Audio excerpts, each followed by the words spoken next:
Ambad industrial manufacturers association या उद्योजकीय संस्थेची 39वी वार्षिक सर्वसाधारण सभा रविवारी अत्यंत उत्साहपूर्ण वातावरणात पार पडली. नुकत्याच झालेल्या आयमाच्या निवडणुकीनंतर नूतन अध्यक्ष म्हणून राजेंद्र पानसरे यांनी अधिकृतपणे संस्थेची सूत्रे स्वीकारली. या सर्वसाधारण सभेच्या वेळी व्यासपीठावर मावळते अध्यक्ष ललित बुब, नूतन अध्यक्ष राजेंद्र पानसरे, निवडणूक आयुक्त पंडितराव ब्राह्मणकर, उपाध्यक्ष उमेश कोठवदे, बीओपीपीचे चेअरमन गोपाळे, सरचिटणीस प्रमोद वाघ तसेच गोविंद झा, निखिल पांचाळ, योगिता आहेर, हर्षद बेळे आदी मान्यवर उपस्थित होते. सभेच्या प्रारंभी अजेंडावरील सर्व विषयांना मंजुरी देण्यात आली. नवीन घटना व इतिवृत्तही सभागृहाच्या मंजुरीनं संमत करण्यात आली.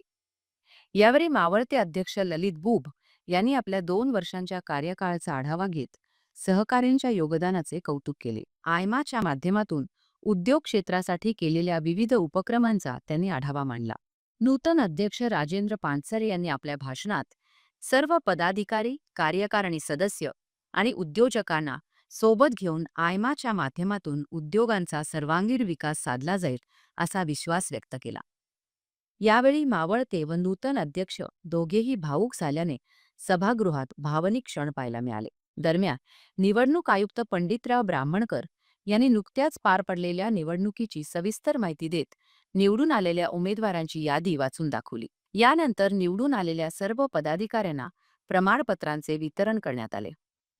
सभेच्या शेवटी सरचिटणीस प्रमोद वाघ यांनी उपस्थितांचे आभार मानले. याप्रसंगी बीओपीपी चेअरमन डी गोपाळे, निवडणूक आयुक्त ब्राह्मणकर आणि राजकुमार जॉली यांच्यासह माजी अध्यक्ष जे वाघ, धनंजय बेडे, एस बेरडी, संजय महाजन, डी ठाकरे यांनी मनोगत व्यक्त केले.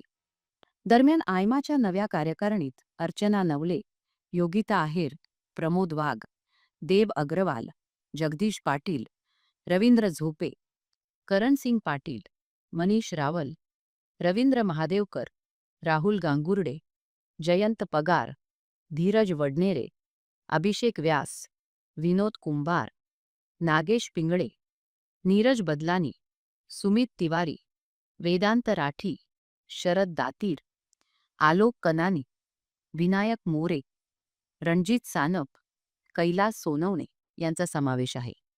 उद्योग जगताच्या विकासासाठी आयमाच्या माध्यमातून पुढील काळात नवे उपक्रम राबवले जातील अशी अपेक्षा यावेळी व्यक्त करण्यात आली.